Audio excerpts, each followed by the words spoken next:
dire après? Ah oui, j'ai des allergies saisonnières. Même pas vrai en plus. Trop nul cette intro. Bon allez, vas-y, fais genre. Après, qu'est-ce que je dois dire? Help! Me regarde pas comme ça, sans rien faire. Oh! Chut! Je savais bien que je n'aurais pas dû accepter. En plus, je suis sûre que je n'aurais même pas ma crevette 5 étoiles. Je réfléchis. Mais il faut vraiment que je le dise. Vraiment. Allez, j'ai décidé. Je dis tout. Alors voilà, je m'appelle Mimi. J'ai été forcée à mentir pour l'introduction. Voilà. Miaou. Ça fait plus vrai comme ça. Bon, allez, balance la suite. Parce que là, tu me saoules.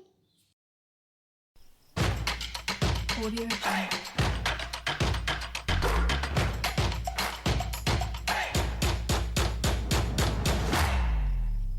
Alors, salut à tous. Bon, tout d'abord, un grand merci à Petite Mimi. T'as été super. Prestation au top. Ne t'en fais pas. Tu l'auras. Ta crevette 5 étoiles. C'est amplement mérité. Je te fais de gros bisous et je t'embrasse, pardon, très très très très fort. Alors, pour la vidéo aujourd'hui, nous allons parler de la façon de réduire les allergies saisonnières des animaux de compagnie, n'est-ce pas Pinzou? Plus particulièrement des chiens et des chats. Allez les chamis, on tarde pas trop et on parle de suite des allergies. Oui, des allergies saisonnières des animaux de compagnie, plus particulièrement des chiens et des chats, parce que oui, eux aussi peuvent malheureusement avoir légèrement ou parfois chroniquement ces allergies. Alors tout d'abord, il est important d'identifier les allergènes spécifiques. Cela peut être fait par des tests d'allergie qui sont bien souvent effectués par le vétérinaire. Cependant, on peut quand même avoir un aperçu par ces quelques signes, c'est-à-dire que votre chien ou votre chat aura des démangeaisons cutanées, des crises d'éternuement, de la conjonctivite, des écoulements nasales, les yeux rouges, parfois des otites et aussi des grattages et des léchages excessifs. Par contre, attention à ne pas confondre avec d'autres causes possibles, comme les allergies aux piqûres de puces, les allergies de contact. Alors les allergies de contact, ça va être la poussière ou les acariens. Et à ne pas confondre aussi avec les allergies alimentaires. Donc une fois que vous avez tout déterminé, vous allez trouver le coupable. Moi je dirais que c'est le boulot. Voilà, non, mais en fait le plus souvent coupable c'est l'allergie du boulot. Donc la bonne nouvelle c'est que on est avril, donc fin mai, son pouvoir allergisant va se terminer.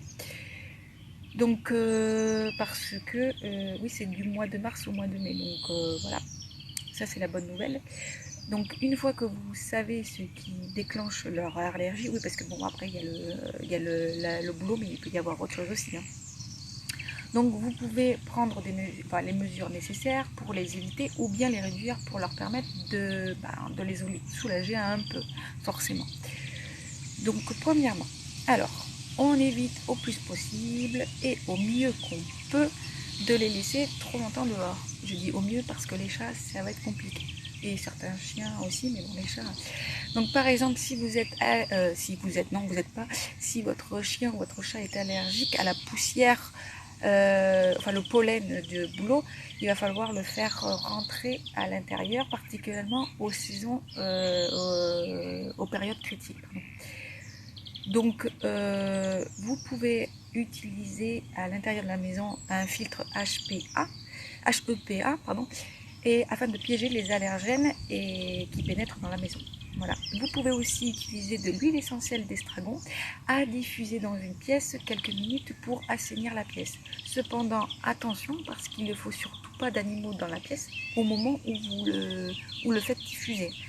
Donc, et encore moins avec un chat parce que c'est très très très très toxique pour eux, notamment pour leur foie.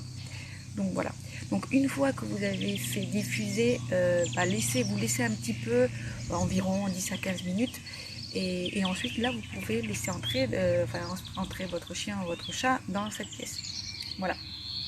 Donc après, deuxièmement, il est important de maintenir la propreté de leur lieu de vie.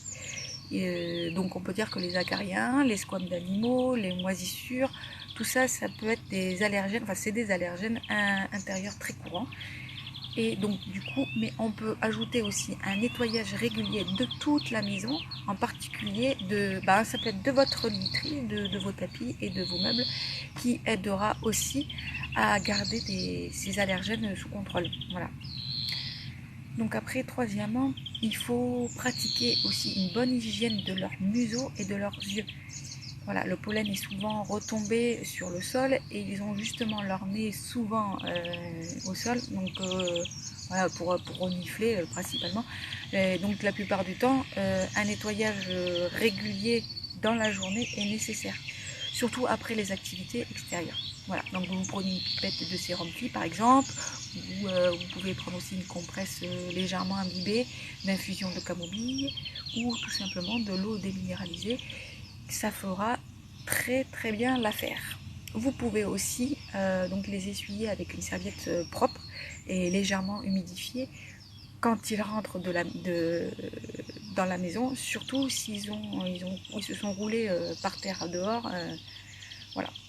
Évitez aussi également de garder des objets pouvant contenir des allergènes à l'intérieur de la chambre, enfin des pièces telles que des jouets, des peluches, enfin les rideaux, parce que bon, voilà, le pollen il rentre et voilà, il y en a aussi, donc voilà.